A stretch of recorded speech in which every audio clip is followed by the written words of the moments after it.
Welcome back to West Texas View. We're glad to have you join us for this last segment of our programs about the U.S. Army. You have met Kevin Shaw and Adrian Villarreal, who are Sergeants First Class, and they're going to spend this segment of the time talking to you about how you can contact them, where their offices are, and what you need to do. And Kevin, why don't we start with you, and you just talk about where your office is and how they can contact you. Okay. My office is very easy to find. It's in the Music City Mall. You can contact us directly at 432-368-0155. You can contact us on the email that you had before.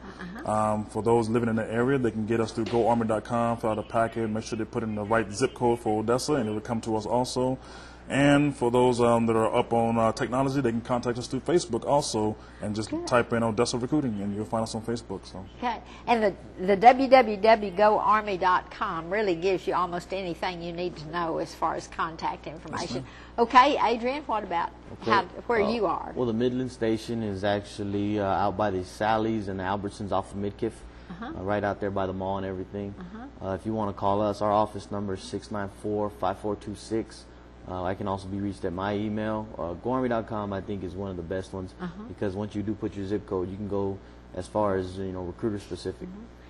And when you do that, if I went on GoArmy.com and put in my zip code, then do you get that information? Yes, and Everything so not only comes to do that they get a station. thing that says you can contact him at this address, but it also gives you that information, Yes, ma'am. so you can not wait for them to call you Exactly. if you need to. Yep, it all comes to us. And so the way I always say about the Midland one is it's right there next to Steinmark, because all the women know where Steinmark is, and around the corner from Hobby Lobby. And so when they get preliminary information on GoArmy.com or on the Facebook or by calling you or the email, and then when they make that first contact, then you'll take it from there and set them at ease. But the thing I wanted us to close with is I'd like for each one of you to take a minute or two and just talk about how you look back on your career and whether it was a good decision to join the Army or not. I definitely say it was the best decision I've ever made in my life.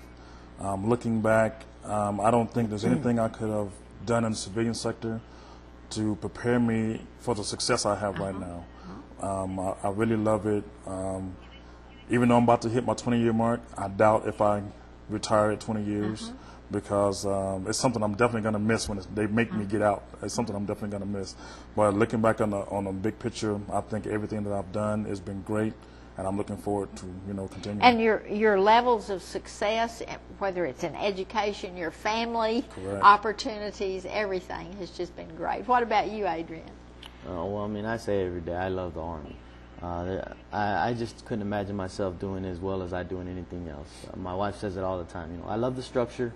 I love it. It's just comfortable to be and to do what I do. Coming out in the civilian world, I was able to, as a recruiter, I'm able to experience some of these things, and I function so much better in the Army, and I've I don't know if because I came in younger or whatnot, but I just, my wife loves it. We're all excited, ready. We love Midland to death. I love the family, but we are ready to go on to our next step and see where we're going to go from here.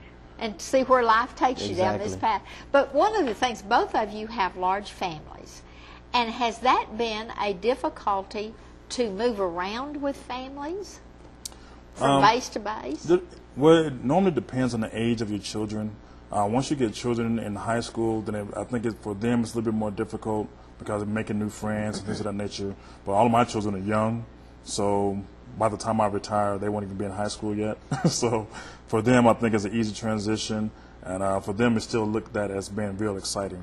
Go somewhere new and see something different. And meet new friends. Correct. So. Well, and the school system also, the Department of Defense runs our schools, and they have some awesome education programs, and their curriculums are top notch, and they understand that students come in and out all the time. So they kind of cater to each individual student, not to the point that each one gets their own teacher, but they give them that extra time to catch them up or slow down for the rest of the class, and it's common. It's not like here where people stay and live in one community for their life. We're constantly moving, and the Department of Defense knows that, and so the teachers are trained for and things it like makes that. your children flexible and ready for change. Yeah. And change is a way of life. Correct. My son, he's ready to take off already. He's a sophomore, and you know, he's not scared to step out of the house. So, you know, but that was just growing up, you know. And raising self-sufficient, self-confident I like to think he is. children are so important. Very important, yes. Definitely. And seeing their moms and dads so successful and happy is important. Well, I am so pleased that you had an opportunity to meet these two gentlemen, and you will very soon, hopefully, be meeting some of the junior ROTC Army students that are in our local high schools, because when you see what they're being prepared for, they're just getting a head start. Don't you wish you had junior ROTC in high school? And the same with college. So many of our college students that get into the ROTC program and just have that head start for officer information. So we will see you next Sunday with another program. In the meantime, don't forget to call these two gentlemen with any questions you've got about the Army, about recruiting, about possible careers, choices, and so on. We'll see you next week with another program, and in the meantime, thanks for joining us today. Thanks for joining us for News West 9's West Texas View with Johnny Lou Avery. This has been a public affairs presentation of KWAB-TV and KWES-TV.